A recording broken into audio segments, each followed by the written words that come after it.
Nintendo has never really gotten the internet.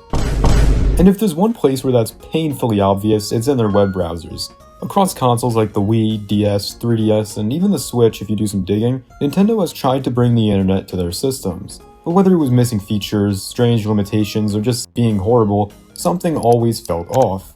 So today, I wanted to look back at Nintendo's weird and troubled history with internet browsers, and more so, why did they suck so bad?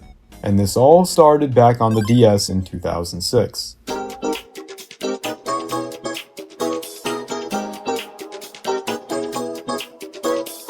So, Nintendo's first internet browser was on the DS, huh? Well, if that's the case, where would I find it? Because the DS never really had, a menu. Sure, it had a little clock and calendar, but that doesn't really count. There's no apps. So then how in the world did the DS have a browser? Well, it was actually kind of interesting. Nintendo released a little cartridge simply called the DS Internet Browser, which came in a full box as if it was like a game or something. But because the DS came out in 2004 and was a little underpowered, the only way this browser could actually run is if the memory expansion pack was inserted in the Game Boy Advance slot. It adds 8 megabytes of RAM to the system for a grand total of 12 megabytes. The accessory is available in two versions, one for the original Nintendo DS, and one that exclusively works with the DS Lite. The original version is also compatible with the DS Lite, although the cartridge protrudes from the console and it's just really fucking ugly.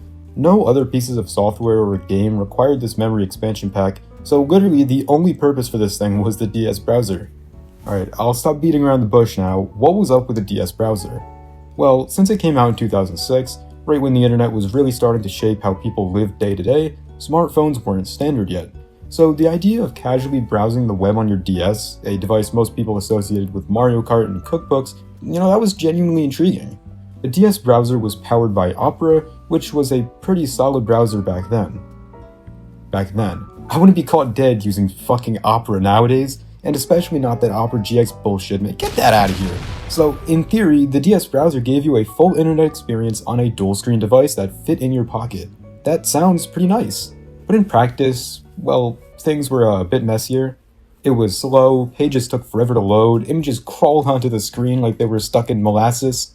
But still, there was something undeniably cool about it at the time. You could Google stuff, check your email, or even try to browse YouTube. The interface split the top and bottom screens pretty smartly. One was for viewing and the other was for navigating and typing, and the stylus actually made browsing kind of tactile. It wasn't a great typing experience, but it was oddly satisfying to tap your way through the links and drag the screen around. You could check the news or look up a walkthrough if you were patient enough, and for kids who didn't have access to a computer or phone, it actually could have been their first taste of the internet. But here we go again. Once I say something good about the browser, I get reminded of the 50 other things that made it barely usable. The tiny screen meant you were constantly zooming in and out. Pages didn't display properly half the time, and if a site had too many elements, it just wouldn't load at all. Although then again, this is Opera it's running on. Eventually, or actually pretty quickly, the browser would fade into obscurity. Nintendo quietly buried it despite putting so much effort into making this thing viable. In retrospect, it was a cool experiment. It wasn't really revolutionary, but it was weirdly ahead of its time in concept. Browsing the web on something that wasn't a laptop in 2006 was actually quite awesome. This was in a time when the smartest phones out were like Blackberries and whatnot. If only the browser had actually worked, it would probably be remembered a bit more. And really, that's the story of the DS browser. It didn't really run much, so God knows what people were using it for.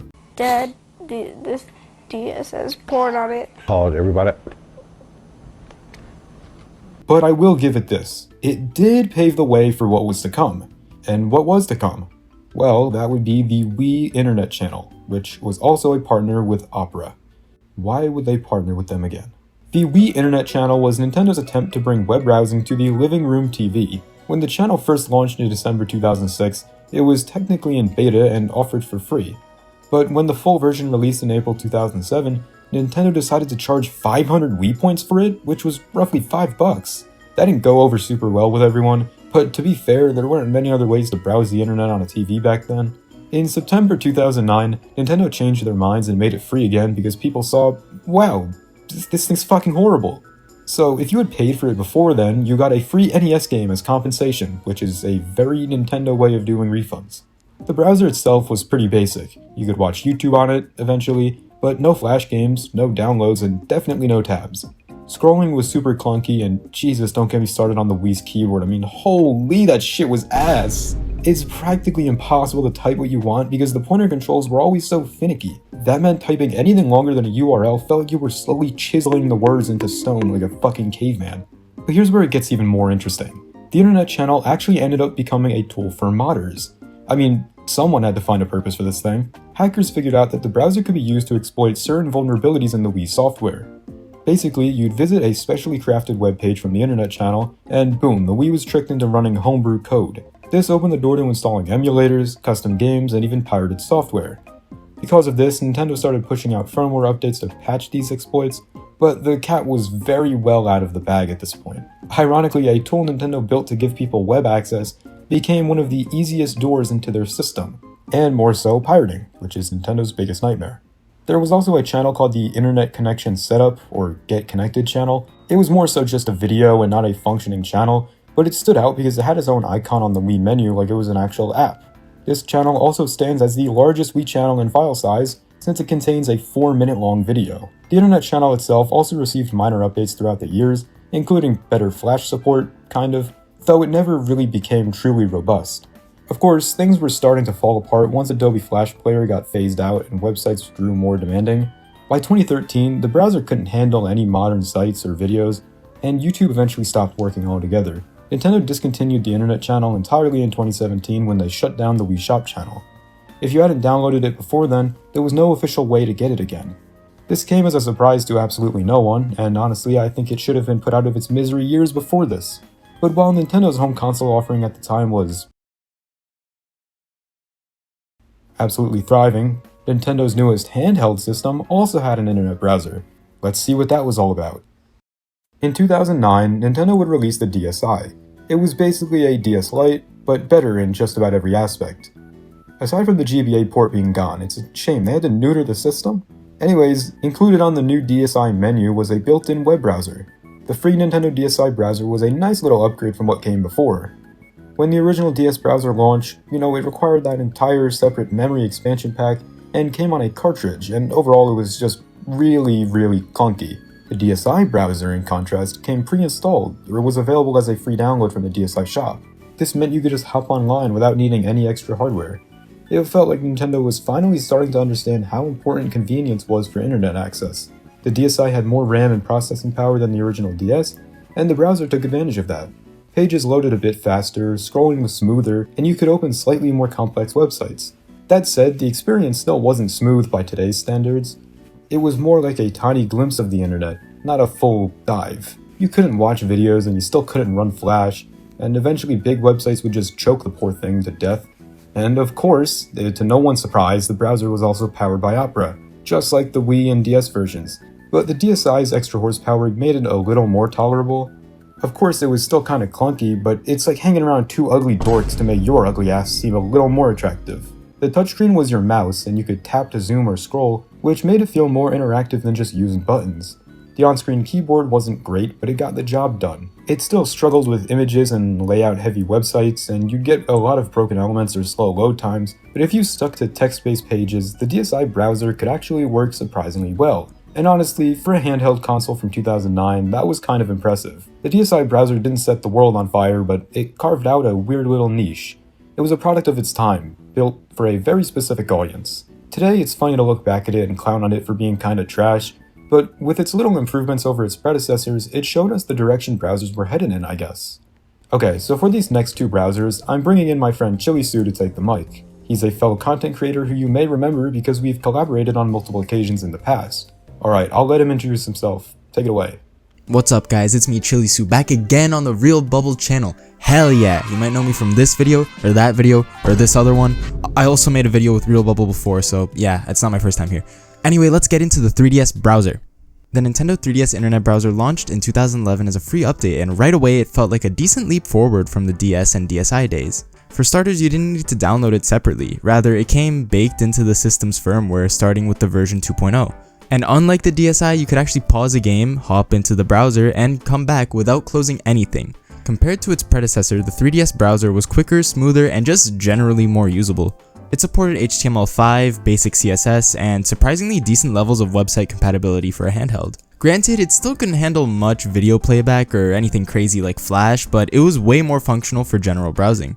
Since the browser, which was based on Netfront NX v1, it lacked the necessary processing power and resources to handle Flash content. But hey, now you could finally load websites like Wikipedia or Reddit without everything just collapsing. Just like the DS and DSi browsers, the top screen showed the web page in full, while the bottom screen let you scroll, zoom, and tap around. Now with the system circle pad, you could use that to move the cursor like a mouse, which was kinda cool. Pages loaded in chunks, but the browser did its best to keep things moving. When Nintendo released the new 3DS line of systems a bit later in the console's lifespan, the new Nintendo 3DS handled the browser better thanks to its upgraded hardware.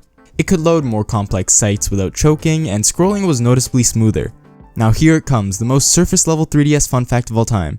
If you typed about:blank into the address bar and then tapped on the touchscreen in a certain way, specifically to the beat of the Super Mario Bros. Overworld theme, you could unlock a secret game of Breakout. It wasn't advertised anywhere, but once people found out about it, it spread like wildfire online, which is why it is now the most well-known fun fact of all time. If you ever used the 3DS browser, I guarantee you knew about this little game. I mean, with a launch lineup like the 3DS, this would probably give you way more enjoyment than, I don't know, Steel Diver ever could.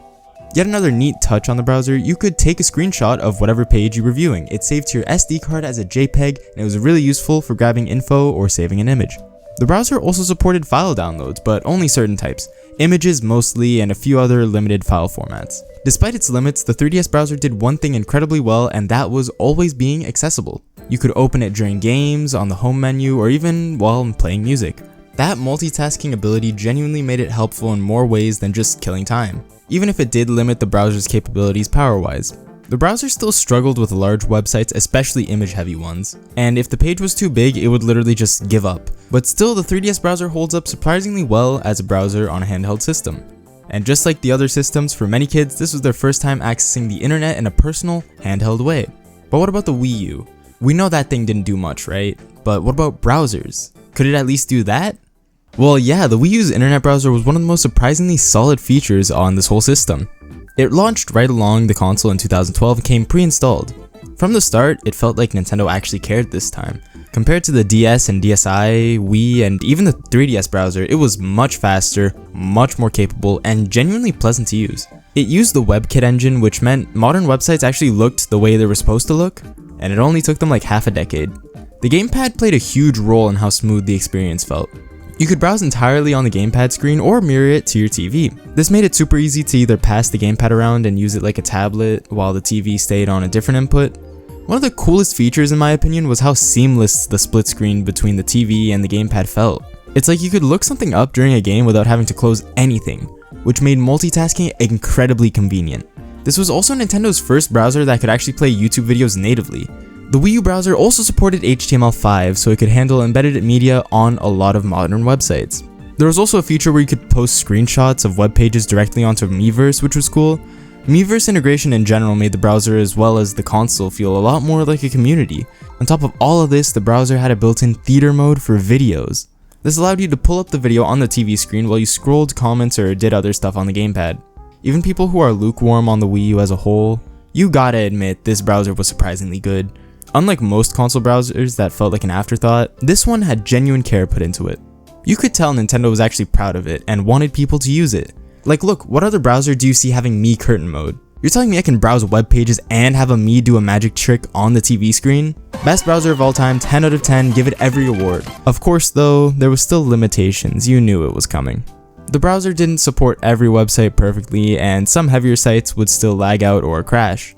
Out of all of Nintendo's attempts at web browsing, the Wii U probably got the closest to feeling like a real modern experience. And in the context of the Wii U's troubled legacy, that's kind of a miracle. Shout out to RealBubble for having me. I'm gonna pass it back to him. Make sure to subscribe to him and like the video, and also subscribe to me, because I'm cool and I do stuff on the internet. The Nintendo Switch technically had a web browser, but it's not something you could access directly like on its past consoles.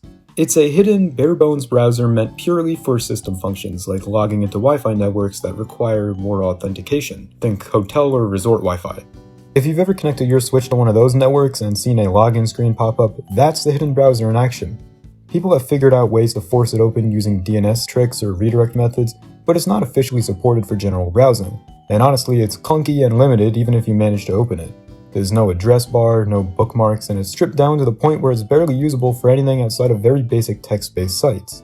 Nintendo clearly doesn't want people using it like a normal browser. The general feeling is that Nintendo ditched a full browser to cut down on security risks and to avoid dealing with content moderation headaches. They probably figured out most people have phones or tablets for internet browsing anyways, and they didn't want to add more bloat to the system UI. It's a little disappointing if you were hoping for something with convenience like the Wii U had, but it fits the Switch's very no-nonsense approach to UI design. And all of this applies to the Switch 2 as well. It's kind of funny when you think about it. Nintendo went from the surprisingly capable Wii U browser to just completely locking it all away. It's a full reversal. But knowing them, they probably saw how few people actually needed a full browser and decided it just wasn't worth the effort. So yes, the Switch systems have browsers, but no, you're not really meant to use them. And that's probably not changing anytime soon. And that's all for Nintendo browsers. Make sure to subscribe to both me and Chilisu. I'll have his channel linked in the description. Anyways, if you'd like to see more content like this in the future, make sure to subscribe, it helps a ton.